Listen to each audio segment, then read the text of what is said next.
Decir que estamos abordando temas muy dolorosos para la tribu yaqui, ¿no? Y pues yo quiero hacer la aclaración que lo estamos haciendo con el mayor respeto posible y por eso todos los relatos abigarrados y dantescos que hay sobre las matanzas, pues los vamos a dejar a un lado.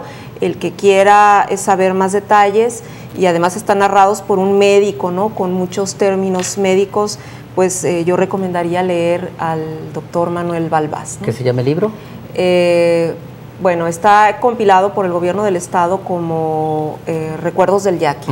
Sí, es como una serie de artículos que se compilaron. En las bibliotecas de Hermosillo, públicas y de Obregón, seguramente ahí están. Pero también esto va a servir, Raquel, para que los blancos que nos están viendo aprendan a respetar a la tribu yaqui, ¿no? Claro.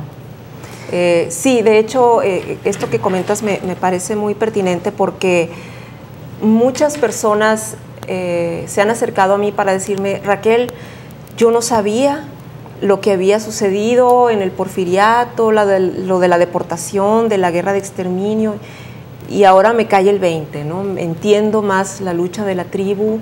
Y bueno, ya sería cuestión como de añadirles este ingrediente tan importante de la cosmovisión yaqui para que entiendan el por qué la defensa del territorio es integral, porque cubre a las montañas, cubre al río, los 8 pueblos, la costa, las tierras de cultivo, ¿no? Es un todo. Su territorio ancestral de siempre. Exactamente, exactamente. Sobre todo conocerla, quererla y respetarla a esta tribu. Definitivamente. Y bueno, después de Mazacoba todavía tenemos otras. Sí, hay más, y creo que la más reciente fue la del 26, la campaña de 1926-27, que se dio con bombardeos desde avión, y hay testimonios muy dolorosos, ¿no? Pero podemos hablar de una que fue muy significativa, la de 1902, que ocurrió en la Sierra de Mazatán, y fue muy significativa para muchas personas, incluso en tiempos actuales, porque en el año 2009 se hicieron las gestiones para recuperar osamentas y artefactos que habían sido llevados desde el lugar de la masacre en la Sierra de Mazatán hasta el Museo de Historia Natural en Nueva York. Entonces allí estuvieron involucrados arqueólogos, personal del Instituto Nacional de Antropología e Historia, por supuesto los mismos yaquis, tanto de los 8 pueblos como de los Estados Unidos, y bueno, estuvo también su servidora buscando la repatriación de estos objetos y de las osamentas de lo que fueron guerreros yaquis, ¿no? Las víctimas, sí, en realidad fueron 10 cráneos. Bueno, hay que decir que la Sierra de Mazatán está aquí cerquita de Hermosillo. En Mazatán es una sierra muy particular, geológicamente hablando y ambientalmente hablando. Pero ¿cómo fue primero esa matanza? Así es. Bueno, creo que lo que dio pie a lo que ocurrió y que después desató la matanza fue una circular que en abril de 1912 el gobierno emitió para tener control sobre los yaquis. Entonces esta circular les prohibía terminantemente el tránsito por el estado, a menos que portaran un salvoconducto. Leí esa circular, ¿no puede creer uno? Es increíble, un salvoconducto, ¿no? En su propio territorio. En su propio territorio. Entonces, el que no portara salvoconducto, la amenaza era que sería trasladado a Yucatán como deportado, ¿no? Y esto hizo que las haciendas y ranchos, incluso minas en donde laboraban los yaquis, se volvieran como instituciones tipo campos de concentración, pues sí, ¿no?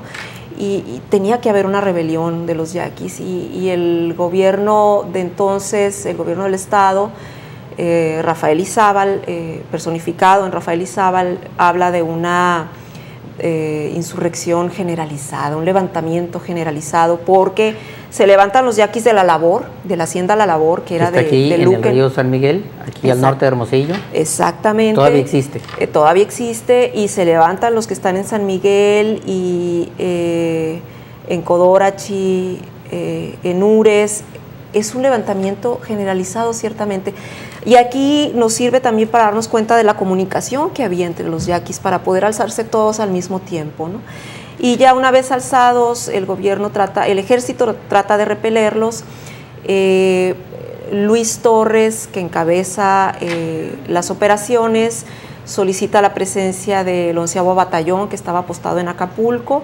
Llega el batallón desde Acapulco. Esto fue, entonces empezó, las circulares de abril, el levantamiento es de fines de mayo, ¿no? Y ya para 7 y 8 de junio tenemos lo que es la masacre, ¿no? En la cañada de la Obalama, en la propia Sierra de Mazatán. Era pues un terreno inexpugnable. Van y se resguardan ahí estos. Sí, y aquí es el problema de las barrancas, ¿no? Son sitios de refugio, ciertamente, pero también ponen en riesgo a quienes están acampando allí, porque hay una sola salida. Conozco el lugar. Hay una sola salida. Yo no me lo puedo explicar, sí, una sola salida. Entonces quedaron atrapados allí. Pero iban niños, adultos, guerreros, mujeres, ancianos. Así es. Y llega el ejército y los acorrala. Los acorrala brutalmente. Entonces hay una gran confusión y los yaquis empiezan a disparar. Sí traían armas, pero no pudieron hacer mucho. La matanza fue... ¿Cuántos morirían ahí? 120 aproximadamente, 120 Imagínense. yaquis. Sí, y el parte militar dice que el ejército recogió lo que quedaba, los cuerpos, las armas, etcétera, pero hay documentos que evidencian que el antropólogo norteamericano Alex Hrdlicka... ¿Y qué andaba haciendo aquí? Andaba haciendo, en este afán por querer demostrar el origen de las razas, él andaba haciendo mediciones craneanas y de los cuerpos entre vivos y muertos, ajá, ¿no? Y pues se interesó mucho en los yaquis. Estuvo por Torim, le tocó fotografiar a un yaqui colgado por el ejército y a esa fotografía le puso por título Kaita Culpa, que quiere decir yo no tengo culpa, que era como se les conocía a los yaquis en esa época, cuando entonces se les quería deportar y ellos decían Kaita Culpa, ¿no? Para que no los deportaran. ¿Y yo por qué? Exactamente, ¿yo por qué?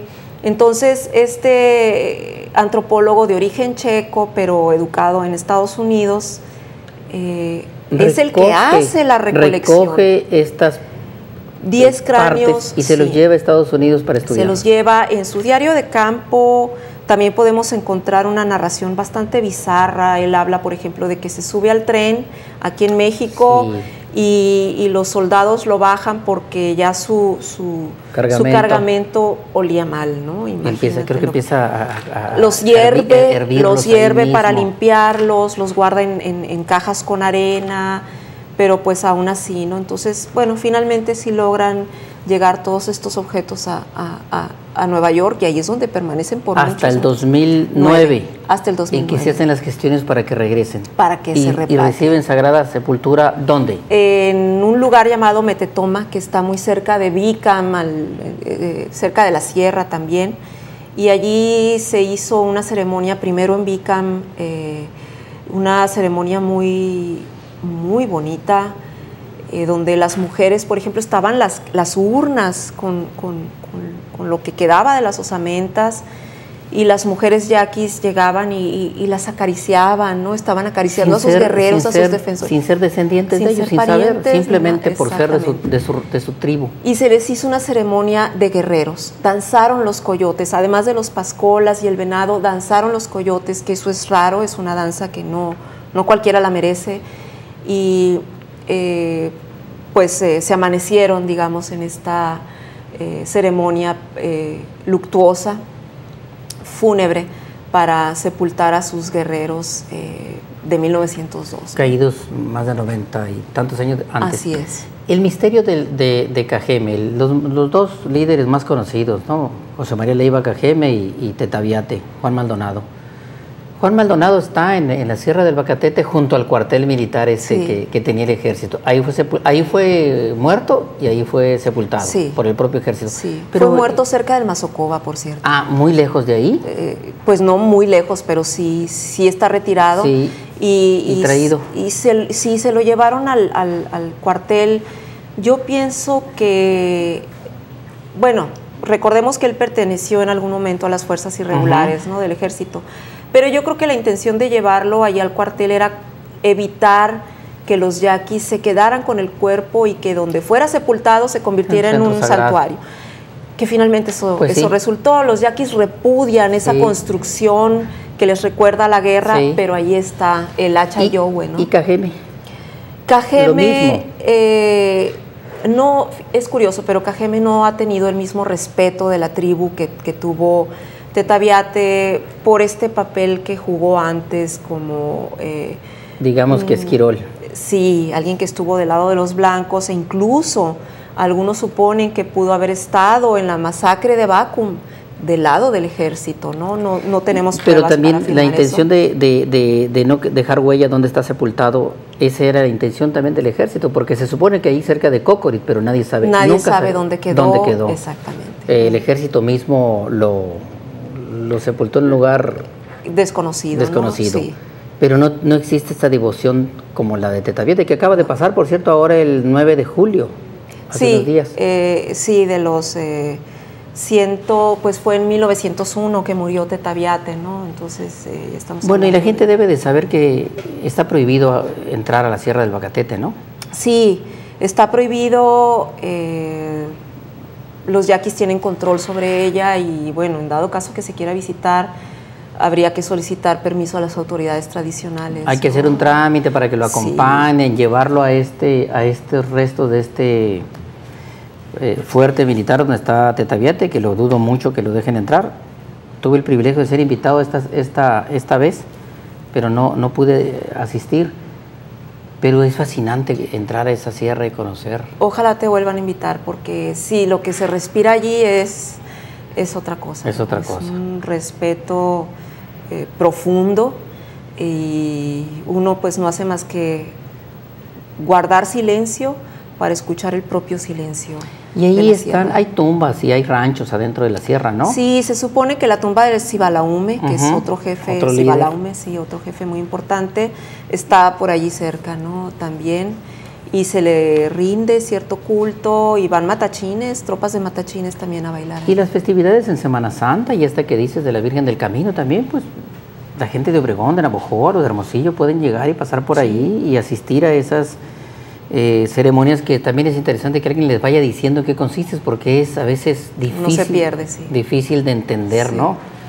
El significado de cada una de estas danzas. Sí, definitivamente. Bueno, pues vamos a comprometer a Raquel a que en un próximo programa venga y nos hable de esta, digamos, exportación de yaquis a Yucatán, que tú has estudiado mucho. Bueno, el papel de los yaquis en Yucatán. Con mucho gusto. También los yaquis en Estados Unidos. También. La gente, hay comunidades yaquis, al sur de Tucson está Pascua, cuando uno va llegando, y hay algunos cerca de Phoenix también, Guadalupe, al sur de Phoenix. En Marana también. En Marana. ¿Y por qué emigraron y cuándo emigraron los yaquis? Primero los Estados Unidos, y por qué esta expulsión de los pobres indígenas a un territorio tan lejano como Yucatán, que Raquel ha escrito mucho sobre eso. Por cierto, ¿tu libro dónde está? ¿Dónde lo pueden comprar? ¿O tus libros? Quedan unos poquitos ejemplares de Irredentos Parias en la antigua penitenciaría, que es la sede del Instituto Nacional de Antropología e Historia, en Sonora.